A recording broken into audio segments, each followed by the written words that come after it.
வணக்கம், என் பேர் குடியரசு.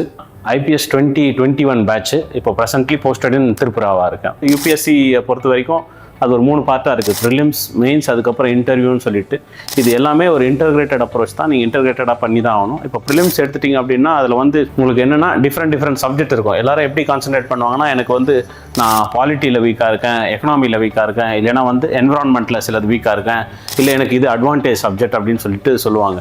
பட் நான் ப்ரீவியஸ் இயர் கொஸ்டின் பேப்பரை நீங்கள் அனலைஸ் பண்ணி பார்த்தப்போ சில விஷயங்கள் உங்களுக்கு தெரிய வரும்.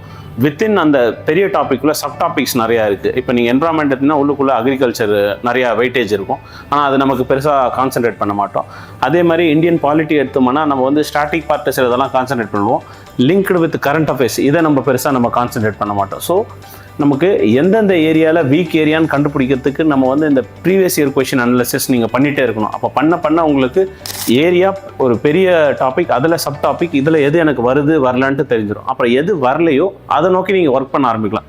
But at the same time அது யூபிஎஸ்சி எவ்வளோ கொஷின் கேட்குறான்னு இருக்குது. நீங்கள் உங்களோட இன்புட்டுக்கு ஏற்ற மாதிரி அவுட்புட் வரணும்னா நீங்கள் அப்படியும் உங்களோட எஃபர்ட் போட்டாகணும். ஸோ அதனால் நீங்கள் இந்த இன்டகிரேட்டட் அப்ரோச்சை ஃபாலோ பண்ணுங்கள். கண்டிப்பாக உங்களால் யூபிஎஸ்சி கிராக் பண்ண முடியும். All the best. நீங்கள் உங்களோட உழைப்பு போடுங்க, அதுக்கான அவுட்புட் அது கண்டிப்பாக சேரும் உங்களை.